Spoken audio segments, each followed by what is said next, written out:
Ladies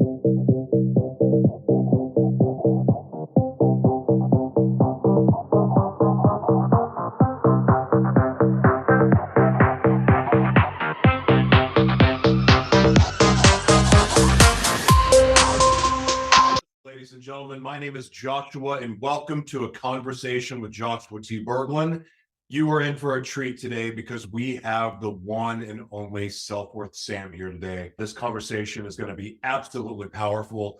Anyone out there that's ever struggled with worthiness issues, what a struggle it can be. That in itself is an addiction, and it's awful. But Self-Worth Sam has got something to say about that, and you don't want to miss it. Thank you so much for being here. I want to give a shout out really quick to the Live Mana Worldwide Foundation. You can learn more about them at livemanaworldwide.org. There's a free media training there that I recommend that you take advantage of. Now, there's an updated one coming soon, but this one will give you all of the foundational pieces that you need to know to launch your own media organization. Why is that necessary? Watch the training and find out. And if you haven't been paying attention to what's going on in the world, there's an amazing opportunity available for us all. And that opportunity is for our dreams to come true. Media is the vehicle to do that. And that is why we are so passionate about teaching it. Also, I want to give a shout out to, Media Company in a Box, which is my baby. I want to thank all of the new students and the people that have joined Media Company in a Box because, like myself, you can be a one-man media machine and monetize your intellectual property in ways that has never been available before. So please check out joshuatberglan.com. And without further ado, please welcome Mr. Self-Worth Sam. Ladies and gentlemen, welcome to a conversation with Joshua T Berglan and Self-Worth Sam. Sam, welcome to the broadcast. I am so honored to have you. And this subject that is near and dear to your heart and your passion and your mission is something that I think is so important. Not even just looking at my own life and realizing my own worthlessness issues that I had for most of my life. It seems like one of the things that always gets exposed on this show is someone has self-worth issues. So I'm honored to have you here because I've never had anyone that was a specialist on this subject and really was driven to show people why they're worth, why they matter, why they have a purpose, and why they're meant to do great things. So I'm honored to have you here. But before we get into the conversation, can you tell us what you're grateful for today and why? Yeah, sure. Joshua, first of all, thank you so much for having me as a guest on your awesome show. And I'm grateful for so many things. In fact, I have a digital journal that I complete every night. And it's like a gratitude journal. And I always start every night with, I had the opportunity to. So I usually start, today I had the opportunity to meet this person or to do whatever it is. So I'm going to say today, I'm grateful that I get to meet you. Oh, I've never heard that before. Thank you for that. I think that is a wonderful thing that we can do is we can meet people from across the world by sitting in front of our computers and connect. It's what a privilege, what an honor. I'm grateful that's. I am too. The thought of getting to work with people all over the world because of technology is so awesome. The only thing I don't like about it is that every time I meet someone like yourself, I immediately want to go fly to their country and hang out. And then I'm like, yes, that's not on the budget yet. Dadgummit. We need a teleportation machine. I think that's coming. I think we may have one coming soon. At least I hope so. Yeah. Because Sydney, Australia, where you are, is Sydney, right? Melbourne, my bad. Sydney and Melbourne both are two cities that I've dreamed about going to my entire life. I've never been there. I've seen pictures and video, and I even have friends there. So that is on my bucket list of places to go this year in 2023. If you get down to Melbourne, look me up and we'll hang out in person. I'd love that. I'd love that very much. All right, I got to ask you, man, a self-worth journey. And of course, we all have one, but for you to specify this as the thing that you are going to center your life around, so to speak. Yeah. What got you to that point? And like, where were you at before you started this journey? Yeah, sure. So defining this passion of self-worth and more specifically imposter syndrome, which we'll go into, was really it's been over a 10-year journey of looking for my specific gift that I want to share with the world. And if you're familiar with Joseph Campbell and the hero's journey, I am. that's how I interpret the world. As much as I'm a very down-to-earth, I try to be down-to-earth and practical, I still see the world through spiritual eyes or mythological eyes. And I try to interpret the world and see how it's a magical place. So you might as well play in it. And the journey that I've had has been like, okay, got some self-worth issues, some imposter syndrome. Okay, fine. Let's try and overcome them as an entertainer and as an educator. And if you either one of those roles, or even if you're in a different role, you probably know what it's like to feel out of your depth, or to feel that you're not ready, or to feel that it's got to be perfect, otherwise you don't want to make a start, or you just don't think you can keep going, or you have an inner critical voice. All of these things I experienced. And so I wanted to be an educator who shared some great message with the world. I was like, yeah, I love this idea that we can craft such a thing. And at the beginning of the pandemic, I was like, I want to do self-worth. It seemed to be just something that I think if I wanted to say thank you to the pandemic, it gave me this time to really reflect on what is truly important to me. And I think a lot of people went through the same thing. And so I was like, self-worth, go and teach the world to have more self-worth. And it just spoke from my heart. So I've been running with that now for about 2 years. What's been the biggest surprise that you've had on this journey?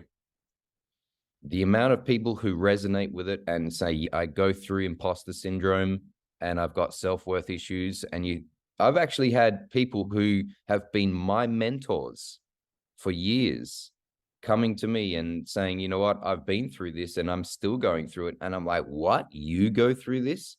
So it's something that people can hide, because it's not something you want to like just go, hey, everybody, I've got low self-worth, or I go through imposter syndrome.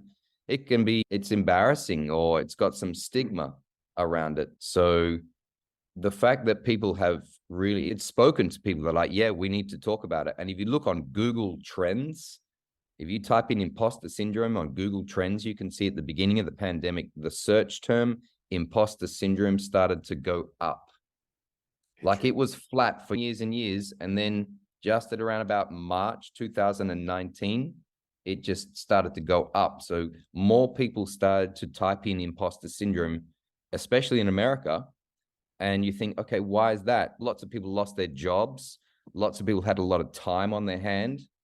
So when you start to reflect, you start to doubt whether you have the chops, so to speak, to compete with other people. And I think that's why a lot of people are resonating with the term now, even though it's been around for maybe 50 years as a research topic. It's interesting. Well, I've only heard that term one time in my life until I met you, which is strange, imposter syndrome. And I heard it when going through. Did I lose you? Joshua, if there you we go. can, okay, there you are. Okay, we're back. I don't know. Every once in a while, it does that. I don't understand why. But I've only heard imposter syndrome one other time up until leading up to this conversation. And it was in a leadership course, an emotional intelligence leadership course. And they talked about it then. But what's funny is I don't even really know the true definition of imposter syndrome. Do you mind sharing what it is?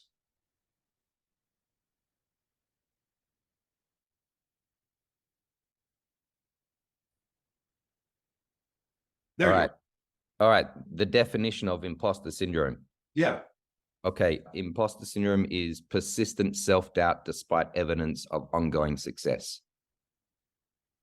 So if a person is successful and they've got the physical evidence and the track record and a reputation of being good at what they do, they still doubt themselves. They cannot internalize their successes. They cannot really say, that was me. They usually attribute it to some error on the part of somebody else. Made a mistake and put me in this position. Or I don't really think I've got the chops, or I feel out of my depth, usually to do with intelligence or skill level or the position you might have, especially leadership roles. And it comes along with a fear that people are going to expose you as a fraud and say, we know that you are faking who you are, your skill, your intelligence, and it is a massive self-deception and self-illusion. How much do you think social media has played into people's imposter syndrome? A little bit. It's definitely made people go, oh, wow, look at that person. They've got everything. That person's life is perfect. They look perfect all the time. And yeah, social media has fed the one-sided perception that most people have about themselves in the world. And this then highlights what's really going on there. We compare ourselves to other people. This is, I think, when we start to look into how do we solve imposter syndrome, it really comes down to that you are subordinating yourself to somebody else. And you think that their life is better than yours and that they've got everything that you don't. So that you're subordinating to the system that you perceive them to have, or you think, oh, they are living the life that I should have, and they have excellent level of intelligence, skill, and you minimize your own value system and you say, what I value is not important. As a result, you feel like a fraud, an imposter. You're trying to be someone else, and you're not valuing who you truly are and what you truly value. Where do people find the motivation? I know the answer for myself, but in your expertise in this journey that you've been on, where do people find the desire to go, you know what, screw this. I'm done trying to be like other people. I want to be what I was created to be, and I'm just going to own it. What causes that shift? Because I would say the majority is following the herd and trying to do what other people are doing. They're even following their mentors, their parents' path, the preacher's path, whatever it may be. But it typically leads us away from what it is that we want to be. What causes that shift, you think? The subordination to other people's value systems. Everyone has a values hierarchy of what is most important to least important in their life at any moment of the day. And it can change throughout their lives. Top priority, top value. For me, it's education. I love, love, love educating people and being educated. So if I orchestrate my life around that priority, I feel authentic. Now, when I discovered what my top value is and said, yep, I love education, that inspired me to go and do stuff around that value. And our values surround our identity. So if you know your highest value, you know your identity, and that is an incredible feeling to know who you are. And there's even on the ruins of the Temple of Apollo in the ancient city of Delphi in Greece, this old inscription that said, know thyself, above the entrance to this incredible temple. And I think if the sages of Greece are saying that's the number one thing that we've encapsulated around this temple, know thyself, it's got to be for a reason. And many people don't know who they are. They don't know their identity. They're not inspired by their identity. And that is because they do not know their highest value. Okay. Now your volume is gone. Oh, no, I just said under my breath. That's powerful. I love that, because I feel like, and I don't know what it's like in other parts of the world right now, but it feels like America especially has an identity crisis with themselves and even as a nation. Like, who are we really? Because right now it's splitting apart. Like, the very fabric of what America, I believe, was known for is no longer. And so with that, the people are even more confused and scared and it's really troubling to see, because I got to tell you, one of the greatest accomplishments that I've ever had in my life was figuring out not just who I was, but actually liking who I was. The work to get there was amazing. And one of the things that, and it was difficult and challenging, of course, but what I found is the path to peace is the certainty of our identity, knowing who we are and being able to walk confidently in that, regardless of what we think other people, how they may perceive it, or if it our way of being just so happens to ruffle someone else's feathers, whatever it may be. But to have peace in who we are and actually loving who we are really helps us be just better humans for other people. Would you agree? I agree. Absolutely. If you know who you are and you love who you are, you begin to see the world through loving eyes. And then you can see in other people perhaps traits or actions that you originally didn't like, but you can go, I can appreciate that in that other person because I can see that I have similar defaults in myself. And therefore, there's a bridging opportunity to say, that guy, that gal isn't so different from me after all. And yeah, love is powerful. It's got this ability to see beyond pettiness and to see beyond our differences. And in fact, we are more similar than we give credit for. And that goes across for people on any part of the world. We're more Including similar religious differences. Yeah, Because, yeah. and I don't want to get into a theological discussion here, but even that, like Christians, Muslims, atheists, Buddhists, Hindu, there's more similarities there even than differences. And when you do have the inner peace and you know your identity, you don't want to be like anyone else. You want to be yourself, but then you are also put in the position where you can celebrate other people's differences. And instead of looking at them and pointing fingers at them, you can celebrate them and you can learn from them. And that's the kind of world that I want to live in. Everyone's living in their purpose. Everyone's living the life that they were created to live. Because with that, you're not going to have time to be a racist douchebag. You're not going to have time to discriminate. You're not going to have time to judge because you're just living. And you're living to make the world a better place. You're living to make people better. You make yourself better. That's the world that I want to live in. So let me ask you this. What would be the biggest first step for someone that just doesn't know who they are? They don't know why they were made. They don't know why they're even breathing. What would be the first step you would recommend someone takes to discover their identity, who they are? Yeah, write down your top 3 values and refine that list over a period of time until you are certain that particular value, that particular priority resonates and speaks from your heart. And you go, that's what I'm all about. And that contemplation process can take months. It can take years. I know it took me a long time to get to the point where I'm like, yeah, I love education and business and networking and socializing. And in the past, I doubted my own value. Is that what it really is? And that was because I was subordinating to the values of others. I was like comparing what was truly in my heart to what I had been told was important along the way by society, parents. Start writing your own list and go, what is truly of value to me? And refine that list. Anyone can get a pencil and a piece of paper or do it on their phone. What is the number one thing that is most important to me in my life? And 2 or 3 is fine. Is it family? Is it career? Is it socializing?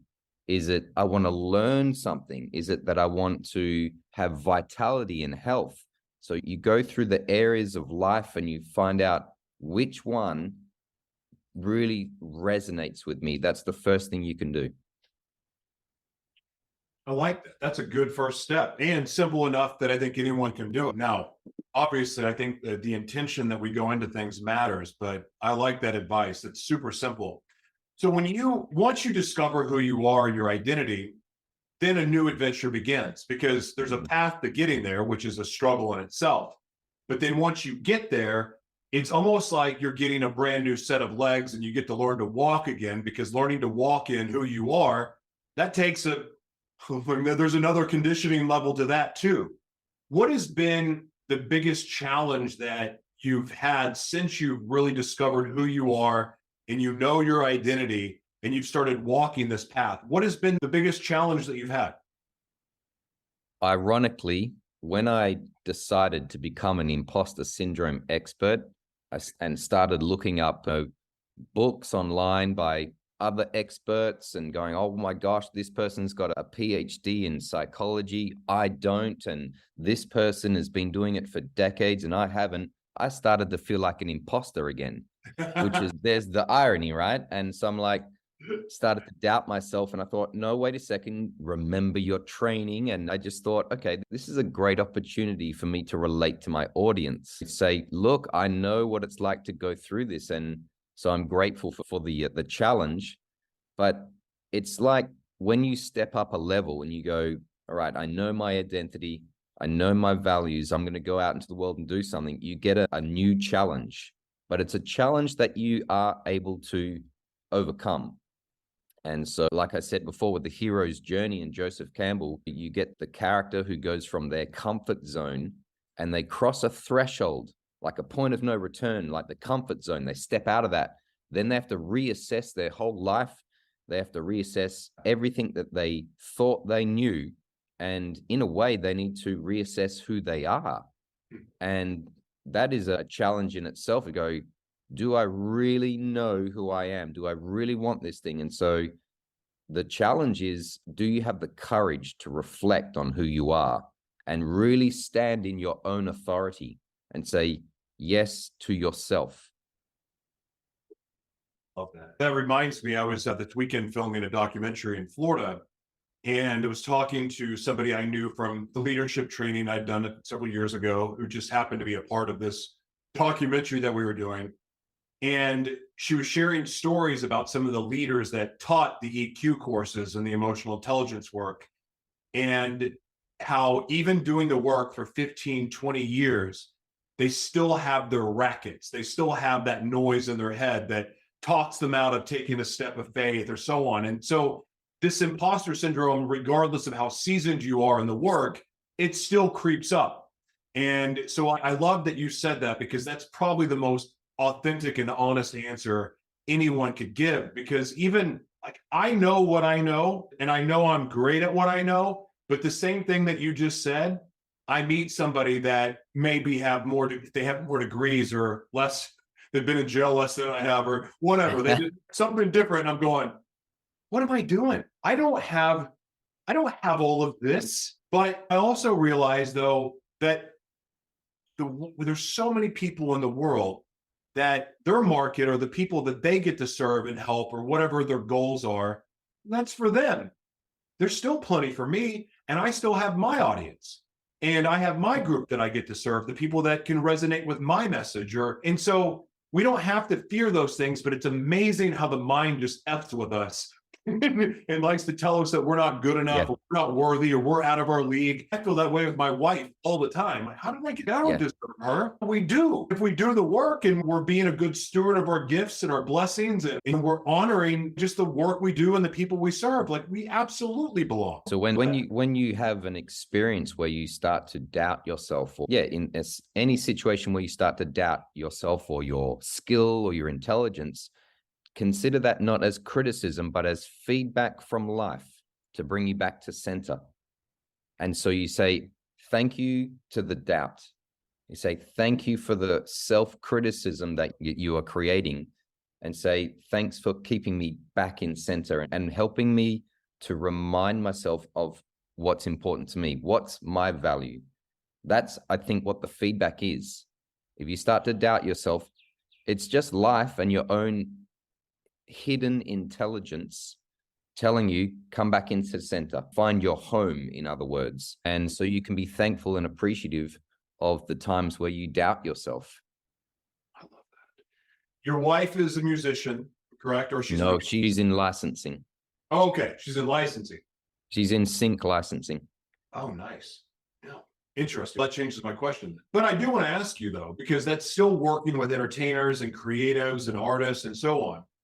That is an area and a demographic that probably suffers with imposter syndrome as much as anybody, because a lot of the work is pretending to be someone else.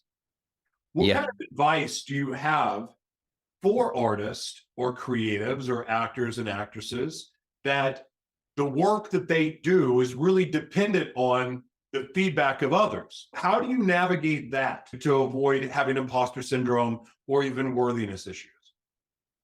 Again, I'm going to go back to values. Always go back to values, no matter the people. And if you're a performer and you're thinking, oh, I don't feel authentic, or I don't feel like I'm good enough, always go back to, so what are my values? What am I trying to achieve? And remind yourself of what makes you feel authentic. And don't be distracted by the opinions of others.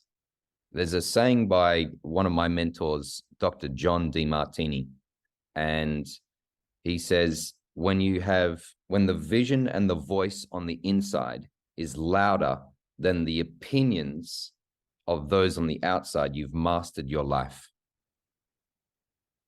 That's a good quote. So when the vision and the voice on the inside is louder than the opinions of those on the outside, you've mastered your life. So if you're a performer, an artist, a musician, tap into the vision and the voice on the inside and make that louder. That is powerful. It's good stuff, right? Yeah. And that's, you know what? And it makes sense. And that also reminds me of, I have a pretty wild addiction history, but for me, and this is what you just said resonates with me from this standpoint, that for me, I still love to party. Like, I don't party anymore. I still want to do it. I still want to do all those things that got me in so much trouble in the past. However, I found something that I love and want more, something that brings me even more joy and excitement. And that is how I remove myself away from that party life. And I know it's not the same thing, but that reminded me of that, was the importance of finding that vision, that in that passion and that joy in what I was doing that was more than the self-destructive behavior. Because I do believe, not all of us, I guess I can't say that, but we all have another side of the self-doubt. We have the lower vibration self, the lower version of ourselves that's telling us that we're not good enough, we're not worthy, and so on. But those are that's that same voice that typically makes us go, you know what, screw that. I don't care about my dreams anymore. I don't care about my passion. I'm going to go do another line or shoot up some more or whatever it may be. So I like that. I don't know why it reminded me of it, but it did. What kind of exercises do you recommend people? Because there is a part of this when we're trying to break out of old habits or to shut up that voice that's telling us that we're not worthy and not good enough. What type of exercises do you recommend to retrain those neural pathways and to drown out that ugly voice, instead give us the voice telling us the truth about ourselves, that we're freaking awesome, we were born to do extraordinary things, and we're great? Yeah, so I would say to a person, identify the thing that you are specifically hung up about, right? What's the specific trait or action that that has got your racket associated with it? By that, and a specific moment, not a vague one, because vague language disempowers us. Specific language empowers us. So get really clear on a specific time when you're like, when I did, that's when I felt like a jerk. That's when I felt like I was worthless. Once you've identified that moment, then ask yourself, from that moment until now, what are the benefits and services to my life and others? How has this thing that I thought was a negative thing, how has it been of service to me and others? And keep listing until the positives equal the negatives and it's balanced. And it is entirely possible to go from it's all bad to actually now I can see that it is neither positive or negative. You neutralize the emotions, you change the brain chemistry, you reduce the noise, and you suddenly become grateful and appreciative of the thing that you used to resent about yourself. And that is a formula for loving yourself and appreciating yourself, this other side of ourselves that we often don't love and appreciate ourselves for. You can now have a formula for it. What are the benefits and services that came out of it? And don't give up, because like a magnet has a positives and negatives. The human psychology has got the same thing. Human personality got the same thing. We have positive and negative sides. Love both sides equally. Find out the positives that came out of the negatives, balance it, and that's emotional intelligence and management right there. You nailed it. That is spot on. When I made my life change, I swung the pendulum so far over here that it was a different set of extremes that were equally as limiting as the extremes of evil that I was doing in that life. But I found myself now in this middle where I can look at my darkness and form it. Not that I want to go back to that, but I can love it and I can respect it because of what I learned from it and how I get to use it now. Don't need to go back there, but I also don't need to run from it either. Yeah. I need to Look, run. you ask yourself, would you be where you are now if you had not been through those dark times? You'd be like, no. Oh, So you can it say, would be I'm far less grateful. interesting too. We all want to be loved and appreciated for who we are. But the thing is, most people say, I only want to be loved and appreciated for half of myself, the good qualities. No one says, I want to be loved and appreciated for the things I don't like about myself, but that's unrealistic. Sure. So you have to go, okay, list all of the things you don't like about yourself and find reasons why that specific thing that you do has been of service and value to you and others until it equals the negatives, and you will be able to love and appreciate every part of you. That's the formula. So good. Sam, please tell everybody where they can follow your journey, just support you. I really enjoyed this conversation. I really just enjoy the human that you are, and especially this mission that you have, because it is important. Thank you. Thank you so much, Joshua. So you can go to love.selfworthsam.com, love.selfworthsam.com. And I'd like to offer people a free Imposter Syndrome course, which is at that website as well. And that's going to basically go into more detail to what we just said then about balancing your emotions and perceptions. So go and get that. Self-Worth Sam on most of the social media. That's how you can find me. Yeah. Awesome, man. Thank you so much for being here. Thank you for the work that you do. And I look forward to talking to you again. Appreciate it. Wish you well. Thank you, sir. Bye-bye. Bye.